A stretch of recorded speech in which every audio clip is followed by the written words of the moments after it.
What's up, everybody? Tonight we're going to talk about Moses and Tuma versus Dillian Whyte and much more when we come right back.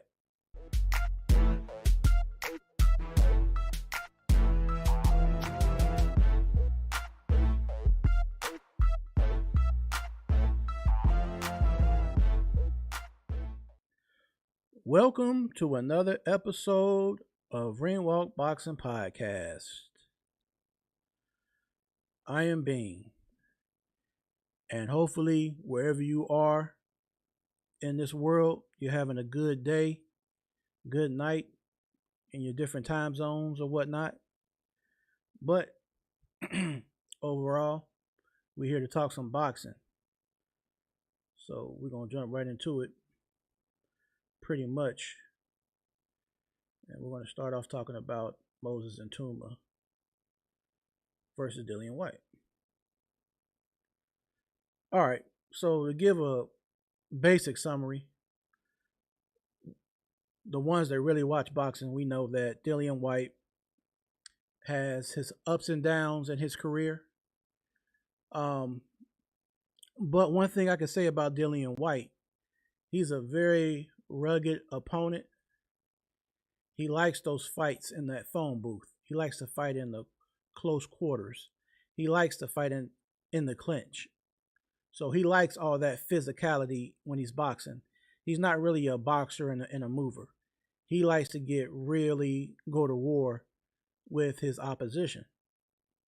If we go back to some of his earlier fights of his career, you got the Dillian Whyte showdowns, the two fights he had with Derek Chisora. He goes the distance in one fight, and then he knocks out Derek Chisora in the rematch with his infamous left hook. He drops Joseph Parker with the same infamous left hook when they fought back at that time. Dillian Whyte also fought Marius Walk.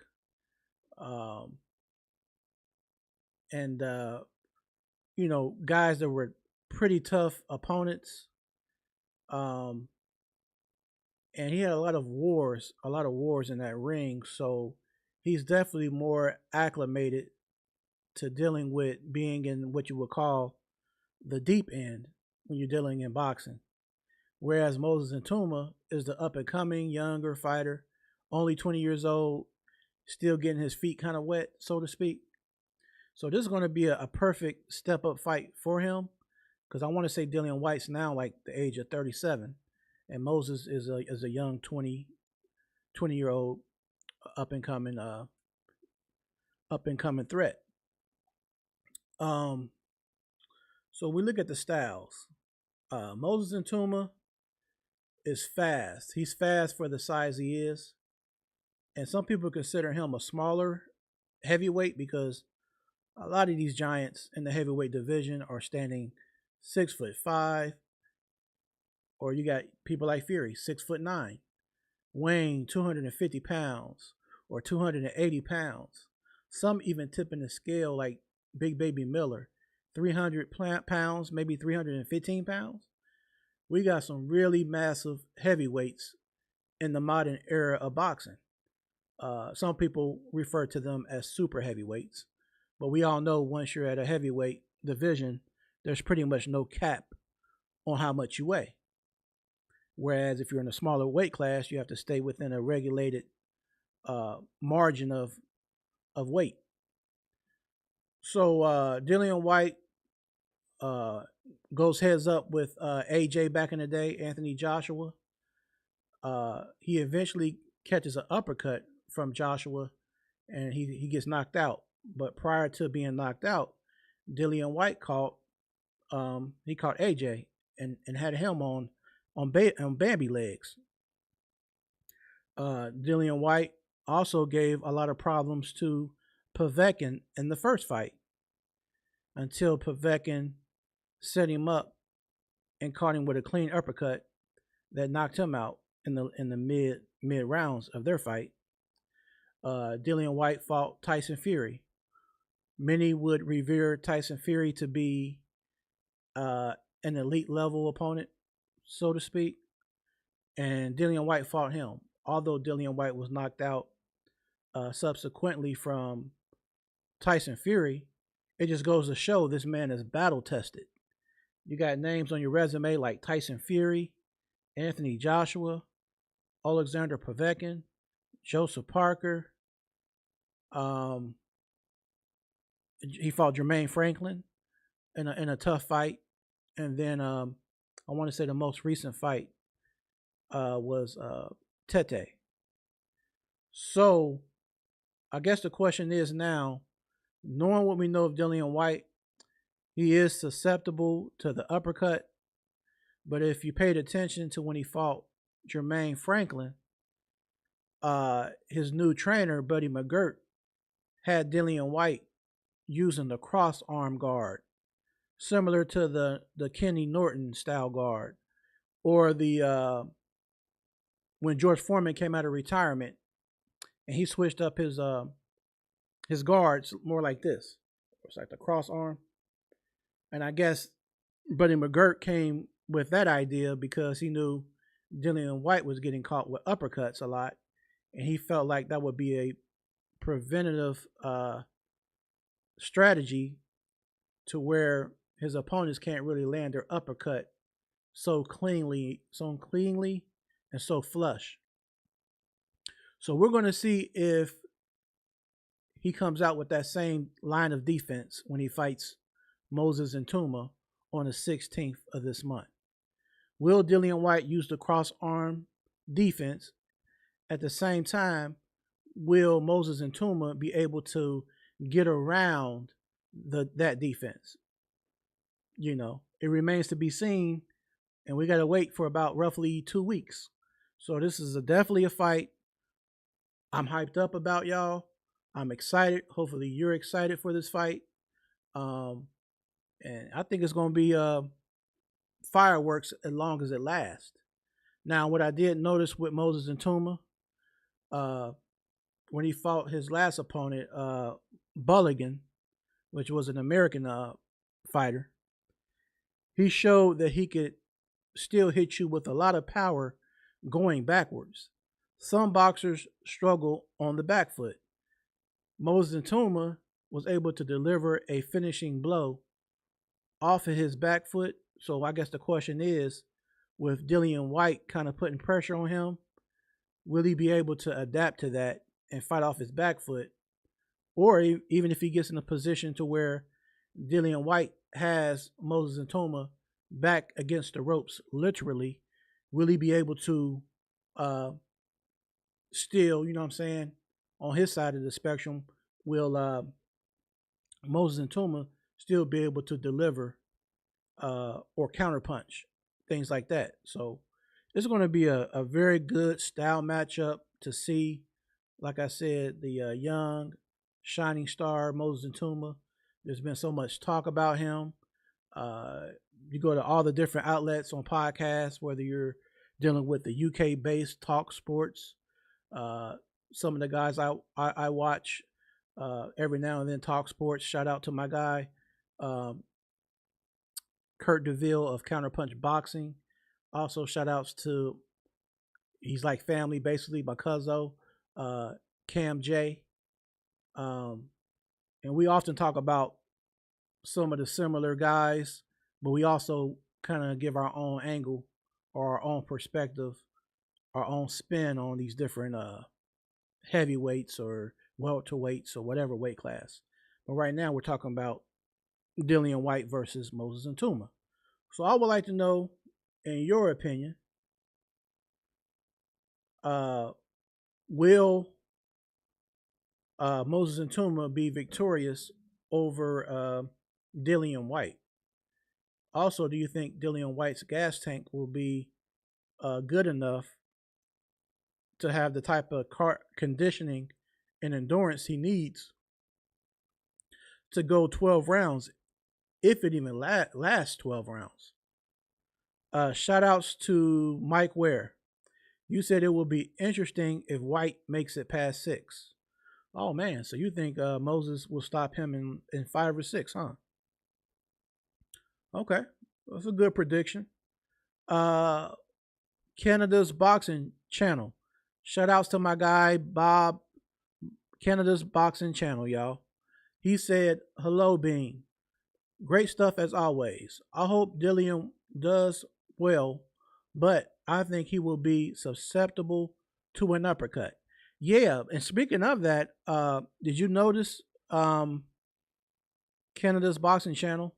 Did you notice that Buddy McGirt's been if you go back and watch some highlights of Dillian Whyte versus Jermaine Franklin, you'll see he's using that Ken Norton and that George Foreman cross arm defense. And I wonder if that cross arm defense will be enough to keep Moses and Tuma at bay from being able to get in close enough to slip that uppercut up in there.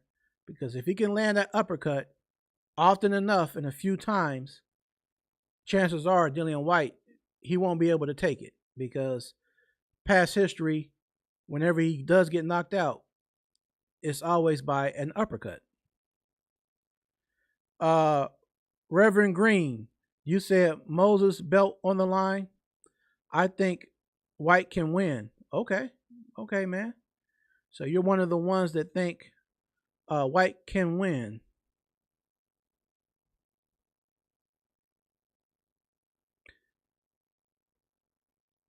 And if you're a viewer and you're watching me off of Facebook Live, please come over to my YouTube channel. Come over to YouTube and hit thumbs up, please. It helps with the algorithm. If you hit thumbs up on Facebook, I do appreciate it, but it doesn't help the algorithm that I need on YouTube.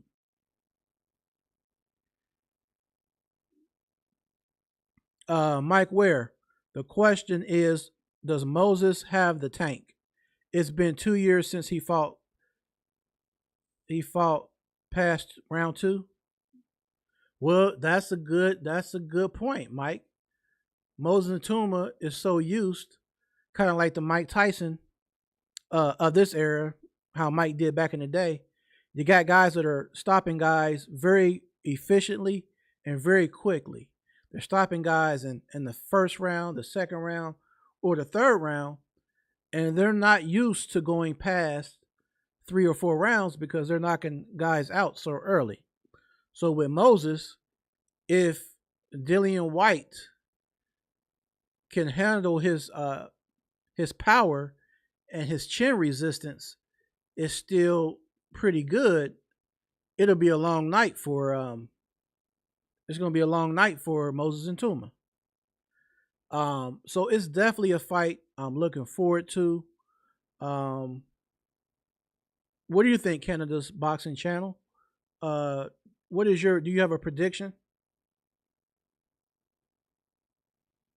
And Reverend Green, you said you think Whyte can win. Do you have a prediction or a round?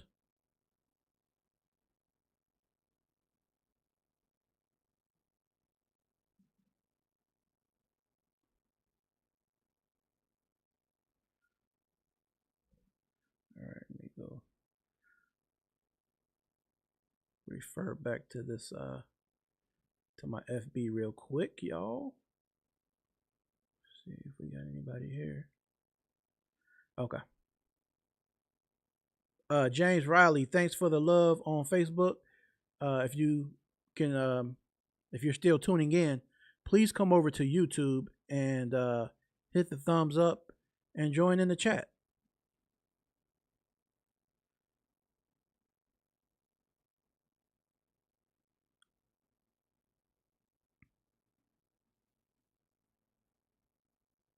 Yeah, man. So I just can't wait for that fight, man. Let me see. Bob, you said, I think Queensberry have carefully matched these fighters to favor Moses. You and I will have to do a collaboration after the fight is over so we can discuss the results. Yeah, let's collab again, Bob, and let's do a recap. Reverend Green, you said Tao thrown in round 9. So you think Dillian Whyte might stop? Um, he may stop Moses and Toma in 9 rounds. That's an interesting take. So you believe that Dillian Whyte still has something left in the reserve? You know, don't rule him out just yet, huh? Even though he's age 37, he may still pull a little rabbit at the hat.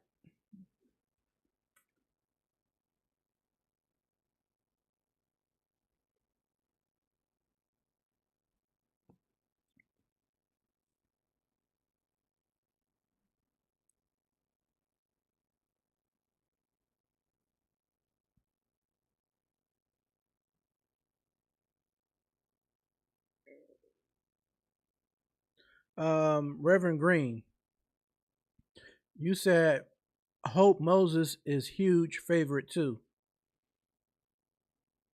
Absolutely. Uh, Canada's boxing channel.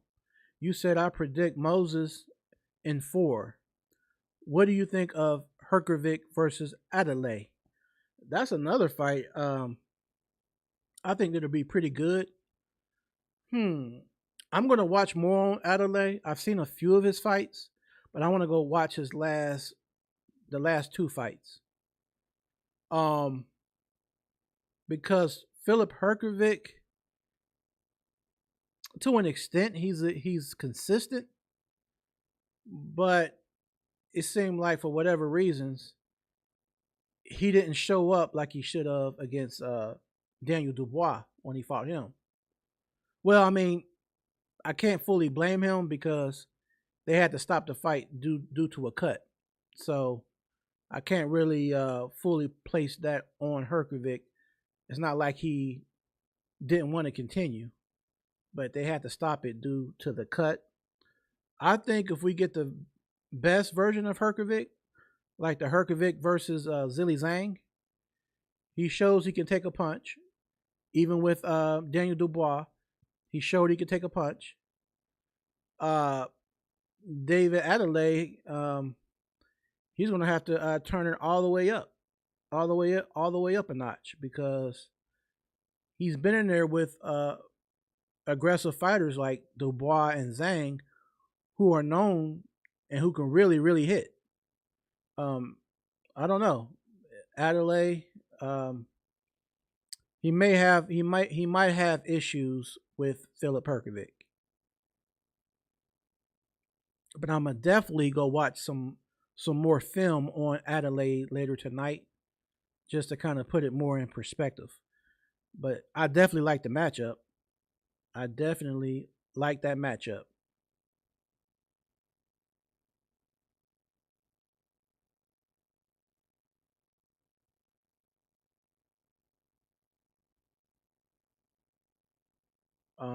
Let me see what else we got on this itinerary.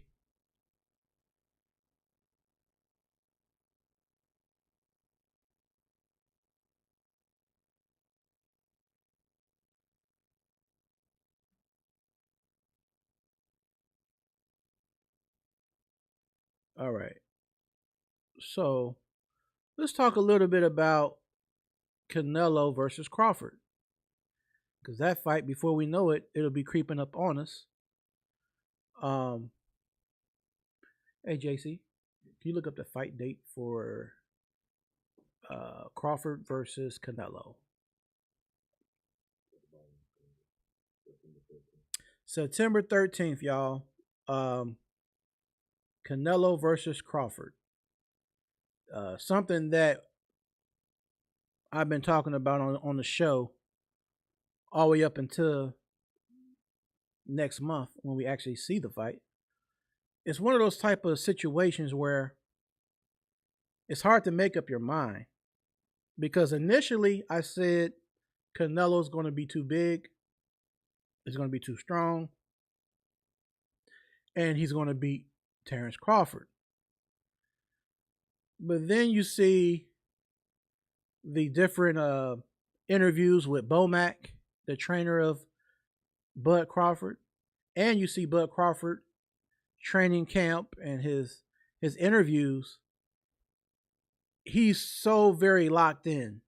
You could just see, you could feel it. You could see when you see him in the interviews, the self belief that Bud Crawford has is kind of like that moment. Like if you remember back in the day, and if you go back and look at the energy that Muhammad Ali had before he fought George Foreman, everybody just knew George Foreman would knock out Muhammad Ali.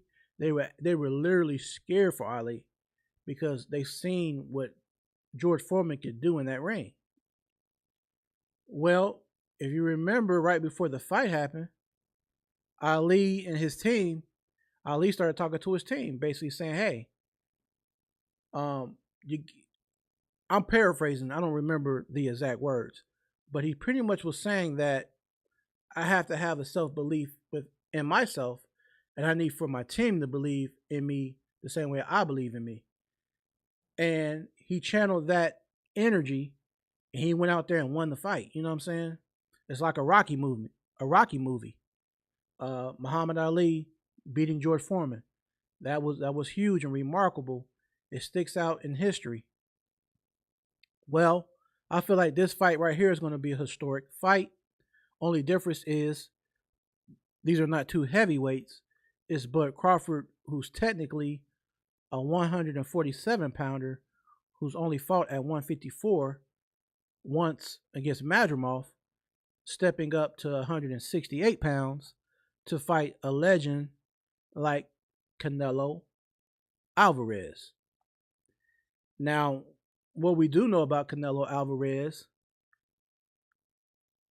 one thing, he's resilient. Two, very good chin. Three, he has a lot of power in his punches. He has that thudding power. He does have ring IQ. He does have that because he's been fighting for a long, long time. But I feel like it's going to kind of be like Canelo's the bull, and Crawford's like the matador. Crawford's going to bring a whole different dynamic, and I don't even like to reference or use the Madrimov fight because the way that Madrimov approaches his fight versus Canelo is two different styles of fighting. The footwork is different. The the way that Madrimov or Canelo are going to react versus Crawford as far as cutting off the ring or closing the distance. Uh, who, in your opinion, do you think will cut off the ring faster or close the gap faster between Madrimov and Canelo Alvarez? When they're going against Bud Crawford. Um, so I'm just trying to think of different scenarios on how it could play out and things like that. Um, Canada's boxing channel, you said Herkovic said he was sick before the fight with Dubois. He also said he took Triple D too lightly. Well, yeah, I was about to touch on that. You took the words out of my mouth. Yeah, he did say something was wrong with him and that he was sick. Now, whether or not that's been confirmed or was there any proof given, I don't know. We can only take his word for it. But yeah, Herkovic did say he was sick and that he didn't take Dubois as serious as he should have. That being said, at some point I would like to see maybe Herkovic and Daniel Dubois fight again. Now, coming off a bad knockout loss from Usyk, Dubois might need a confidence builder, fight one or two opponents, and then eventually maybe he could fight Herkovic again. Canada's boxing channel. You said, I remember being scared for Ali's life. I was terrified. Foreman was going to literally unalive Ali. I was 14 at the time. Wow, so you saw that in real time. That's awesome. Yeah, like you, I know my dad, they were all able to see the Ali versus Foreman in real time. Salute to you, Miss Jab Queen. Salute. Um, yeah, I mean, to see that in real time, man, that's epic. Because that was before my time, so I have to catch it, of course, on playback. But man, that's an amazing, pivotal moment in the boxing history, in the archives of boxing. Muhammad Ali is one of my all-time favorites, in boxing for sure. I mean, people talk about what he stood for. Yeah, that's definitely huge. But just looking at the type of opponents he fought, like he fought like clearing out divisions, man. Like Ali fought let me see, Ron Lau. Ron Lau was a dangerous puncher. Ali stopped him. Ali could have done Ron Lau a lot worse. He actually told the ref to stop the fight. Uh, he stopped George Foreman. Ali fought Sonny Liston in his early career. Um, and keep in mind, because he didn't serve in the to fight for the country in Vietnam, Ali lost his license. He got stripped from boxing. So there was a lot of years he was laid off. And when he came back, he was still good, but he wasn't the same as where he left off. You know, the reflexes wasn't as sharp, the speed, some of that started to corrode, you know what I'm saying? But yeah, Ali fought everybody there was to fight that was dangerous. He fought every type of style. The Joe Frazier style, I think gave Ali issues. Ken Norton style gave Ali issues. They had a trilogy, him and Ken Norton. Ali Ernie Shavers, who was declared as one of the hardest punchers. Some argue George Foreman, but Ernie Shavers always is tossed out there. Ali fought him, I think, maybe twice. And Jab Queen, you said it was like 2 to 3 year layoff. Yeah, yep, that sounds about right. So I mean, Ali, he fought beyond, like, most fighters should probably retire, especially a heavyweight. I would say around that 30, 37, 38, you might kind of want to start thinking about the retirement. Ali shouldn't have kept fighting. 2 reasons. I mean, yeah, he was getting older, but the fact that they knew he had Parkinson's. Once they knew he had Parkinson's, there's no way he should have been fighting again. And I don't know if it was one or 2 things. It could have been Don King being greedy and telling Ali to get in that ring because he's going to get his cut. But it could have been the pride of Ali. Ali just loved fighting so much and had a warrior's mentality. I think it was just hard for him to let go of the sport of boxing. He shouldn't have fought Larry Holmes or Leon Spinks, you know. But rest in peace to Muhammad Ali. Definitely one of my all-time greats because he wasn't cherry picking. He was fighting whoever they put in front of him, regardless of their strength, regardless of the style. You know, there's a lot of fighters nowadays, they only want to fight certain styles that they're comfortable with. And I kind of see that with Tyson Fury. Yeah, we could say he's very skilled. He can do things that a man his size couldn't normally do. But if you really look at it deeply, there's a lot of opponents that Tyson Fury did not fight. David Price, Povetkin, Joseph Parker, Anthony Joshua, you know. And it's like, to know how great you really are, you kind of have to take on these certain challenges. And if you look at the interview with John Fury, he did an interview and he pretty much said, "Hey, if I was AJ's manager, I would keep him away from certain opponents." So John Fury saying that about AJ, you know he's saying the same thing about his own son Tyson Fury behind closed doors. You know, in the words of Cam J, read the room.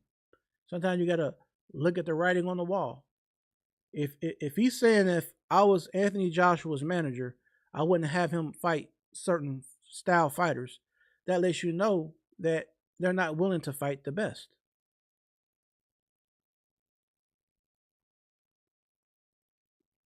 Canada's boxing channel, you said number two.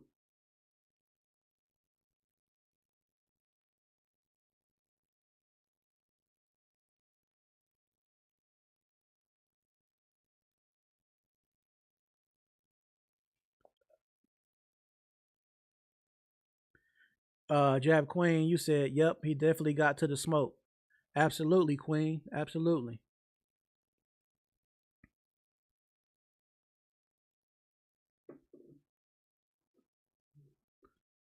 Canada's boxing channel, you said the Ali who fought Frazier wasn't the same man who beat Ernie Terrell. A different fighter entirely. Should have quit after the Spinks rematch. Yeah, definitely. And I forgot about Ernie Terrell and was it Cleveland Williams he fought? And then Ali has one thing special about Ali too, his recovery. He's only been knocked down, I think, by Frazier and was it Cooper that knocked him down? But he has very good recovery and he's never been knocked out. And that's something that most heavyweights can't say. Because even though I'm a huge Holyfield fan, Bo was able to, I guess, knock out or TKO Holyfield in their trilogy. So yeah, definitely been some really really great fights in the history of boxing. Now November 22nd, Abdullah Mason versus Sam Noakes. What do y'all feel about that matchup? Sam Noakes is a tough dude. Uh, Shakur Stevenson spoke on Sam Noakes and said he's a very competitive and tough fighter.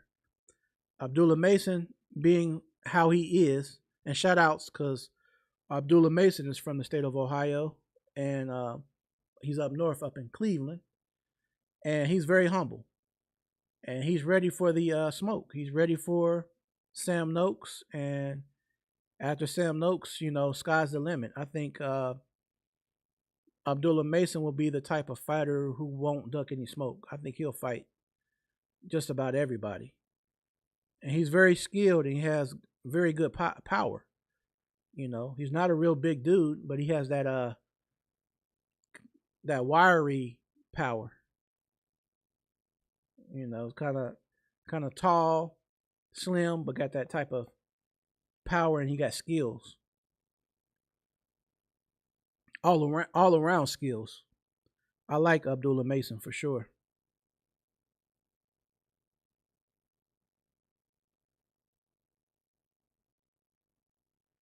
Um, and I also caught an interview, y'all, of Keyshawn Davis.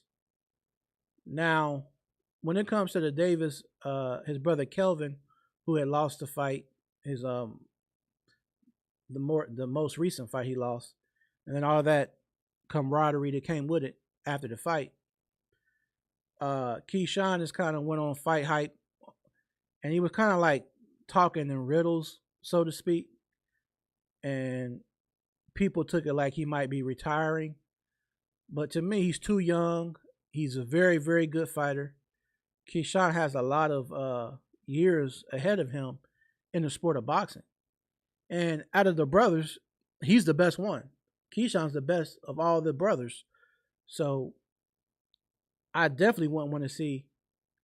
I don't believe that he's going to retire, but I'm just saying I wouldn't want to see him be the one to retire because he's the most skilled one, and he's just getting to that level. You know what I mean? I know the situation happened where he didn't get to fight last fight because he missed weight and stuff like that.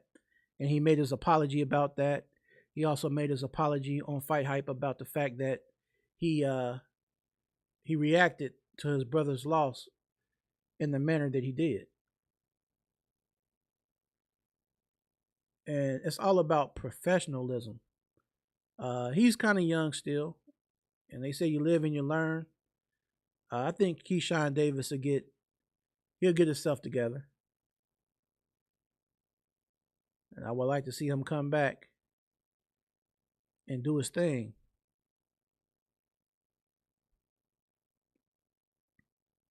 Now, another thing that Cam J had brought to my attention, I kind of want to touch on, right, was that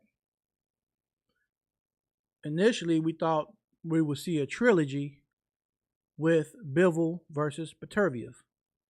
And then all that other stuff happened with David Benavidez. And then Bivol, we were hoping to see Benavidez versus Bivol. And then Bivol said he wanted the trilogy with Peterviev or whatever. Now, for whatever reasons there's not supposed to be a trilogy for Bivol and Peterviev.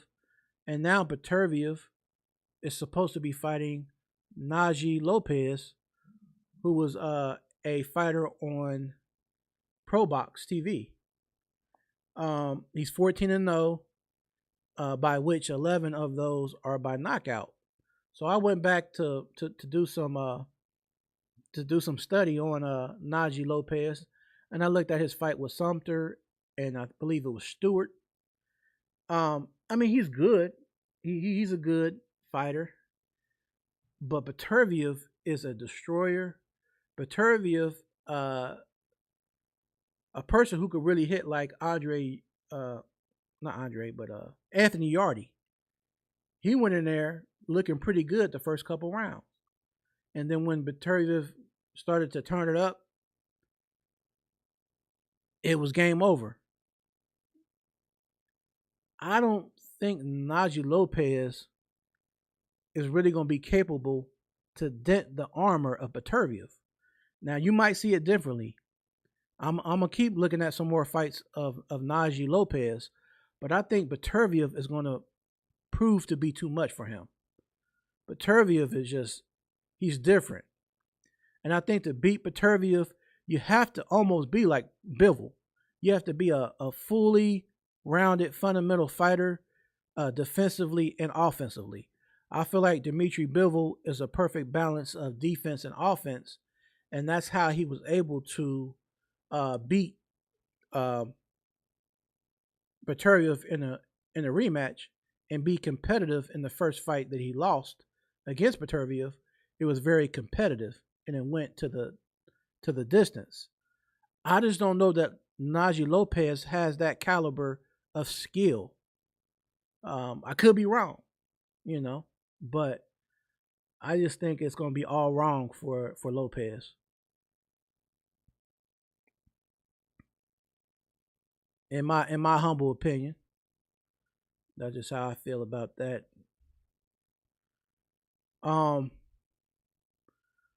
Something else I want to talk about, y'all, is a guy I really like as Joseph Parker,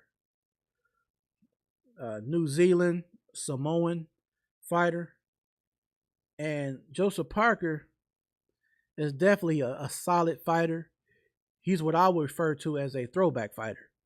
He's not ducking no smoke out here. And he's fighting some of the most feared guys. Like at one point, Zhilei Zhang is a fighter that most guys didn't want to fight. Well, Joseph Parker fought him, and Joseph Parker was able to stop him. Well, not stop him. He actually got dropped by Zhilei Zhang, but he got back up and won on a decision. I want to say Zhang might have dropped Parker twice, maybe, in that fight. But it just goes to show you the heart of Joseph Parker. That guy got a lot of heart. Now, to be fair, he did beat Martin Bacoli, but Martin Bacoli was on like a 1 or 2 day notice and just took the fight for the payout.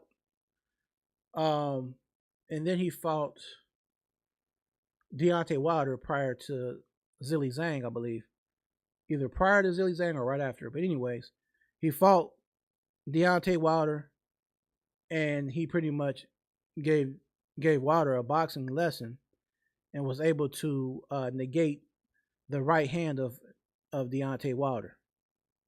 He was able to slip his punches and stuff like that. So big shout outs to Joseph Parker. So pretty much his position, if you saw on Sky Sports and different outlets, he's pretty much awaiting his Usyk opportunity.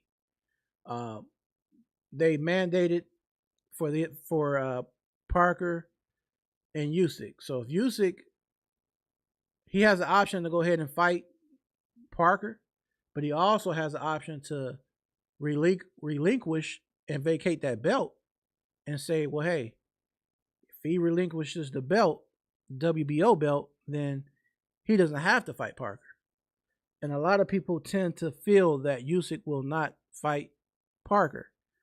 Now, a while back, and I wish I could find the interview because I don't remember exactly what interview it was on, but in so many words, Usyk was pretty much saying that he didn't have any intentions on fighting Joseph Parker. So I just wonder, is he going to spin Joseph Parker? I guess we'll know in the next 2 to 3 weeks because with the WBO mandating that it will go to a purse bid. So I just hate that for Joseph Parker. It's kind of like he's stuck in a sticky situation. But it is what it is.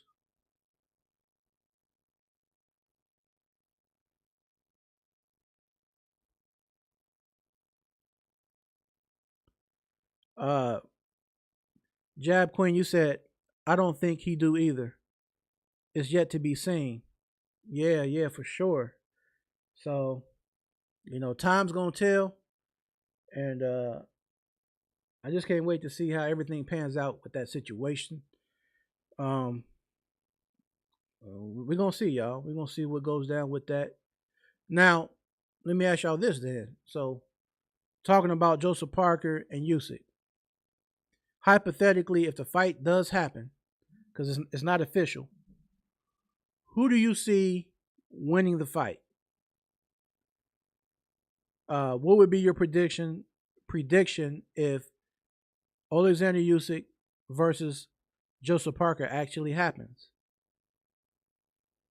Let me know.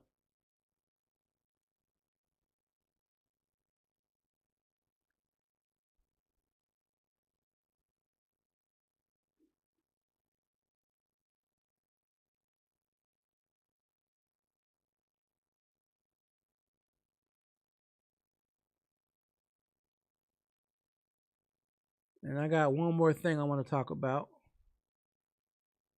And I appreciate y'all's time as always. Um, maybe two more things, but basically, Devin Haney versus Brian Norman Jr. There's been a lot of back and forth stuff. The Vada situation that Haney and them are projecting onto the Brian Norman Jr. team and stuff like that. It's almost like they playing this little game with them, and I just hope the fight actually happens, which I think it will happen. Even though people feel like Devin Haney and them may try to do something to weasel out of this fight, but I just hope this fight happens. It's a good style matchup, and you're dealing with two people like the dad and the sons on either side, to where you don't really know when one person does an interview on Mill City or whatever, you just don't know what to take as truth. So you're kind of like, well, I'm gonna take what each guy say with a grain of salt or whatever. So pretty much, I'm gonna sit back and let this whole scenario play out the way it's gonna play out because it's just a lot of back and forth, and kind of like the he say, she say, or whatever.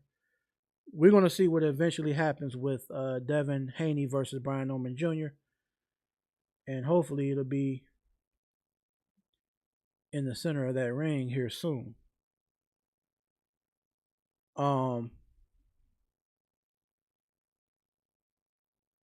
and the last thing I wanted to cover was Ryan Garcia.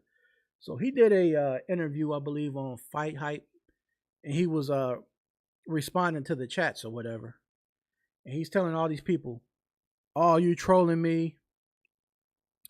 Whoop de whoop, this, that, and the other, right?" And he was saying how I was never knocked out by Rolly Romero. Yeah, Rolly did drop me, but it didn't mean nothing. Nobody really was even at this fight, so it wasn't like people cared about this fight. So he did everything to try to downplay the victory of Rolly Romero. Did everything to try to discredit that man's win in this interview, and saying that he wasn't 100%. So Ryan Garcia is making all these excuses, y'all. So he's saying that next time Rolly Romero knows what's up when they rematch and run it back, he's going to be 100% this, that, and the other. I just want to know what y'all take. What's your take on that? On Ryan Garcia downplaying the win of Rolly Romero and stuff like that.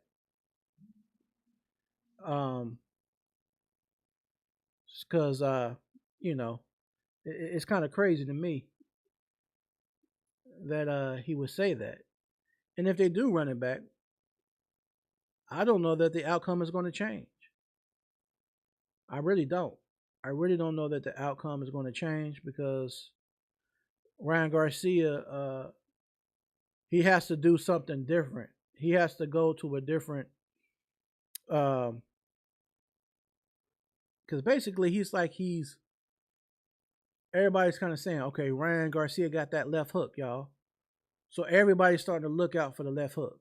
So pretty much what Rolly did was he nullified the left hook of Ryan Garcia and used it against him. So it's like fighters have to start fighting and stop being so one dimensional. If you're good with your left hook, then you need to learn how to develop a right hook. If you're good with head hunting or mediocre with the headshots, start learning how to zone in on your opponent's body. You kind of got to do something different in a different rhythm. You can't keep doing the same things over and over and be so predictable. The art of boxing and the art of it is the element of surprise. If you're doing the same thing over and over, it's not going to be a surprise. So hopefully he can adapt something differently. If he does fight Rolly Romero and run it right back, hopefully he has a better game plan.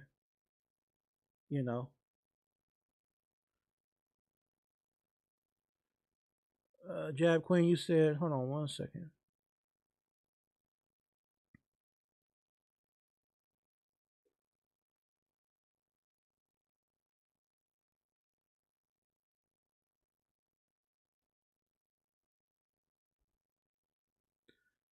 Okay, Miss Jab Queen, you said, I believe Rolly has Ryan's number, just like Ryan has got Devin's number. They fought in the amateurs and sparred before, so they both know what's up. Oh, okay, that makes a lot of sense then. That's a very good point, Miss Jab Queen. And I feel like that too. I feel like you said, he has his number. So basically, it's kind of like that old cliche we be using: styles make fights. Sometimes people just have a certain style that you're going to struggle with. I saw that with Evander Holyfield when he fought John Ruiz back in the day. It's not that I felt like John Ruiz was this great fighter or whatever, but it's something about his style that Evander Holyfield was struggling with. And I do get that Holyfield wasn't necessarily in his prime, but I didn't think he would struggle with the likes of John Ruiz. But you know, it is what it is, right?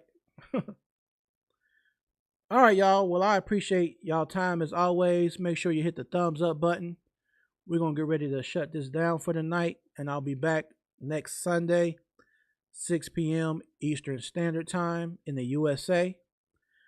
Spread the word. Tell a couple of friends to subscribe here, and share my YouTube link on your social media. Feel free to. I appreciate that. Also, in the description area, greetings, Cuzzo, down south. Greetings to you. Um, in the description area, there will be a link to where, if you're interested in Ring Walk Boxing Podcast merch, you can order it on the online store off that link right there.